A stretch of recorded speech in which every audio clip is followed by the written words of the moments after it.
Yo, what's up? It's Bobby, and welcome to my channel. And yeah, we're going to be doing Premium League 2021 Team of the Year. So I'm going to be taking the players that I thought that during 2021 were literally the best players in the Prem, and I will not be taking too much into account the facts, not kind of facts, but then the stats from like the Champions League or other like the Euros, for instance, other competitions, the Carabao, the FA Cup. So that doesn't mean if you won the FA Cup like Vardy, that literally means that you will be given a free run to be said that you are literally the best. This is mainly Premier League performances over the calendar of the year from January up until December, just past December. So yeah, but I will mention like how good they were in the respectful leagues that they played. So yeah, so let's get into the list, into the lineups. I mean, so these are going to be my 11 players that deserve to be on this list. I will throw in maybe a couple of honorable mentions for each position, but ultimately this will literally be going to who was the best for me, who played the absolute best, and stuff like that. So yeah, this is gonna be my first 11 team that I literally make. So yeah, let's get into it, and like, subscribe, all that good stuff. Let's get into it. So the number one, the goalkeeper. So there are three goalkeepers that literally were hitting my head when I was doing this draft, and I was just thinking they should be considered for this. So number three was David De Gea. After literally, what stops him from entering into becoming this player of the year, the goalkeeper of the year for this list, is the latter stages of last season, whereby he wasn't the goalkeeper that was playing for Man United. It was actually Dean Henderson was actually playing during the course of the season. So I will not push him so much, but he's had an amazing season thus far. Like him and Ramsdale have been literally, for me, arguably, they've been playing so well. You know, it's crazy to think about that those two have been actually the standouts during this whole entire season. So David De Gea will lose out, and Edison, who won the clean sheet for last season. I think Edison just for you, he's not the best goalkeeper, but then what he provides as a goalkeeper provides in build the play. He has very amazing passing range for a goalkeeper. You could literally say he's a midfielder who's playing as a goalkeeper. But then that's I will not be putting him because of that, because he had a solid year. But then for me, the standout was actually Endo Mendy. Mendy had an amazing year last season. He was literally pulling off some crazy saves. Even though I do feel that they're a little tad bit over exaggerated, but then it is what it is.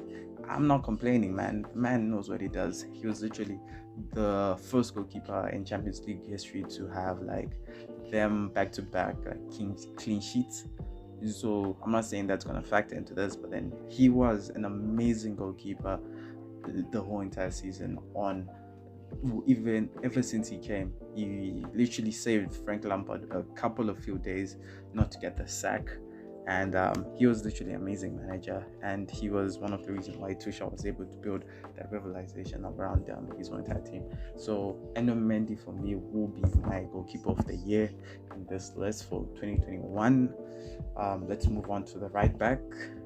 So for me, there are three players that enter into this right back position, and Trent Alexander-Arnold is a shout. No matter what you say, you've got to include Trent Alexander-Arnold. Did he have a good last season? Not really. For me, I felt like it was poor, but the beginning of this season has been so good, and he's been playing so well for Liverpool.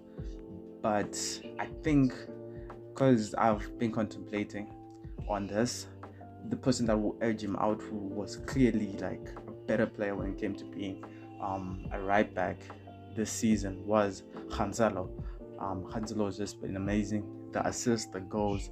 FPO people know Cancelo puts in the grind, and he's such a reliable source for goals and assists. He's such a reliable player, and man, but he's just one of the two honorable mentions. The one who clearly is going to take it is Reece James for me. He was underrated. He played absolutely amazing in that three at the back system. He strives in the system so well. For me, he's been doing absolute bits in it. And the beginning of this season, he's been absolutely just going crazy. I think there's a match where he had, is it assists or goals? I'm not sure. He had 3 of them in one match, either goals or assists. That's mad for a right back. That's crazy, you know. So he's been having an amazing year, and even if you consider the fact that he actually won the Champions League, that will not be considered into this video. But then, I mean, I'm just shouting out loud here. He had an amazing 2021 for me, for a Premier League player. So coming at left back, the 3 players that I could have literally slotted in here. For the left backs, honorable mentions. Obviously, Robertson Hayes was a good shout. He's an amazing left back. He was doing absolute bits, and but then he was edged out also by Luke Shaw. Shaw had an amazing season. He was literally the left back of the year last season, but then he was one of our best progressors of the ball for Man United, and he was one of the best players for me during the course of the whole entire year. During 2021, he was literally dead beyond none, one of the best players of that season. But he gets edged out by Cancelo. Why does Cancelo edge out Shaw? One, he's a right back by default. He plays by the right back, but he was moved to play at the left back, which he's still able to play, and he still puts in goals and he still puts in assists. That's crazy. That's mad. The fact that he can still play in as an inverted wing back, whereby he's playing in the middle in like a central position while he's in the midfield, is just crazy, and still do like put a good shift. You just gotta give Cancelo all the praise for that. So I will literally give Cancelo the left back of my year. He was literally the best left back of the year. So yeah, the 2 center backs. So now for each position, there are obviously honorable mentions. Rodri was one of them. He had an amazing 2021. Even up to now, I don't really rate Rodri that much. I don't like he's too aggressive and stuff like that. But then he still had an amazing 2021.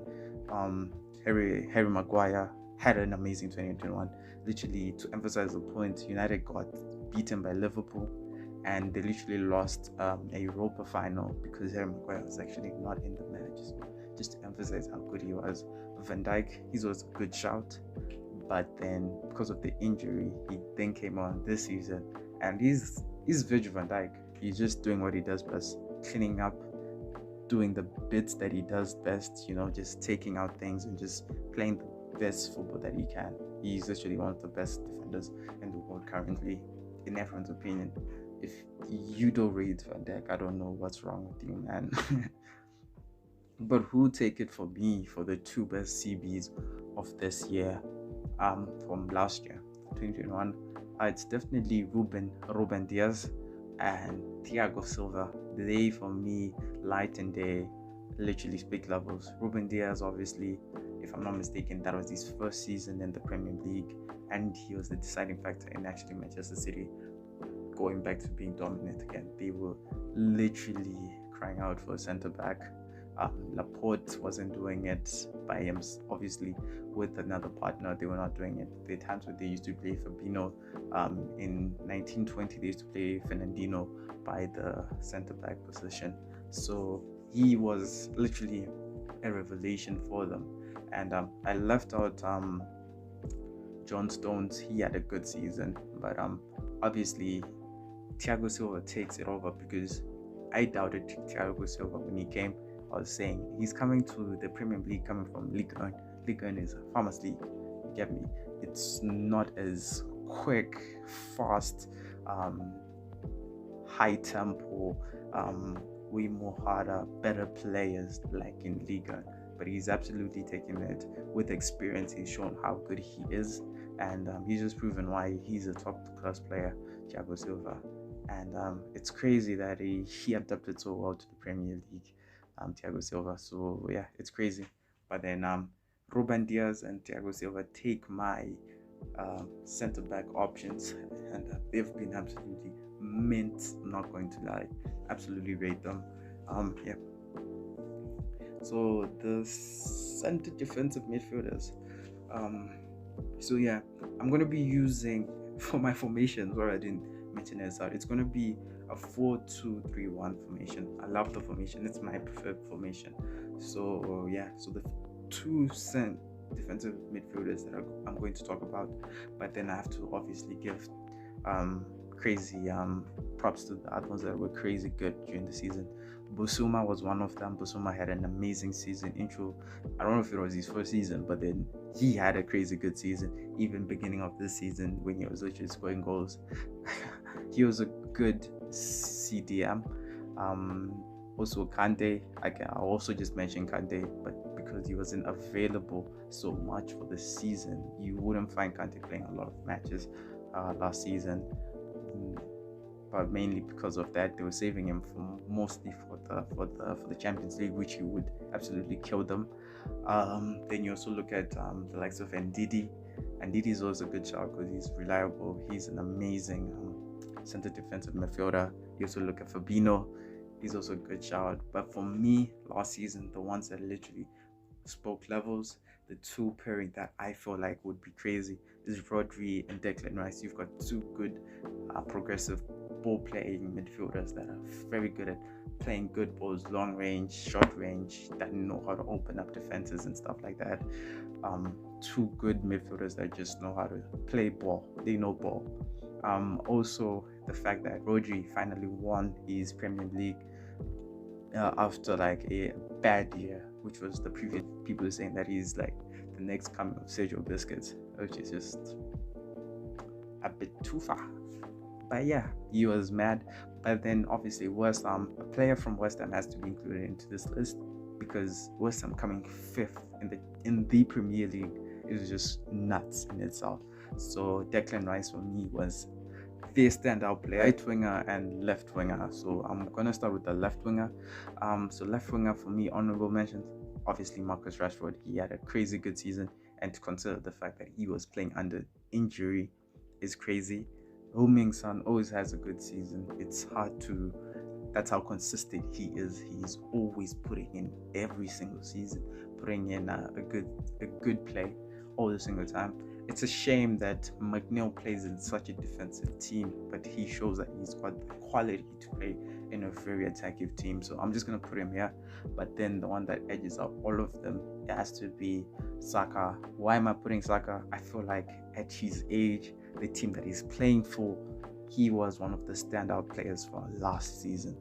Obviously, you won't win the Young Player of the Year because Trent Alexander-Arnold was there and Foden is obviously there, and it's hard for him to win it.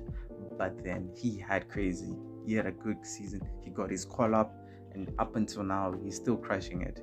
To kind of think about it, Saka right now has got 9 goals and I think 8 or 7 assists in the whole year. That is mad. Right winger for me, Ismail Assar has to get a mention. I just liked how he started the season. He was very much on a high. Obviously now he's crushed and burned. He's no more anywhere. But then I'm just gonna mention him. Obviously Rafinha is a big shout. I was tempted to put him over the winner, obviously, but then it still just makes too much sense that you have to put the winner, who is Mohamed Salah.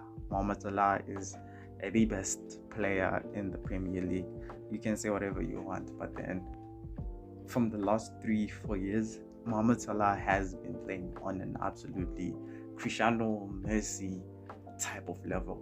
It's a shame that he hasn't been up there in the Ballon d'Or rankings, because it's such a shame that he hasn't, because he has been absolutely killing it.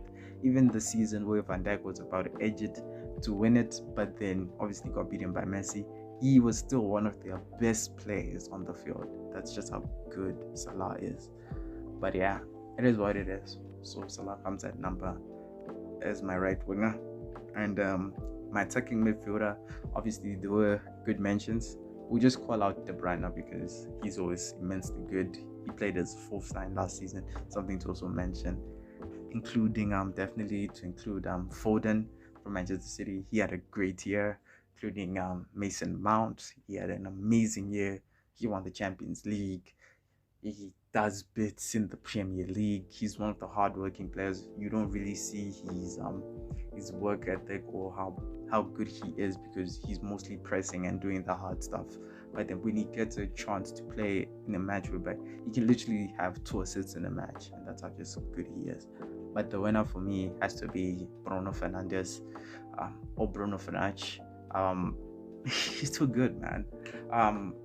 Bruno, obviously now in the latter season of like 2021, during the end of it, he's been very bad. But then you have to consider that during the course of a season, from January up until probably April, and even the beginning of the season, the 21-22 season, he was literally one of the best players. He literally scored a hat-trick for a midfielder.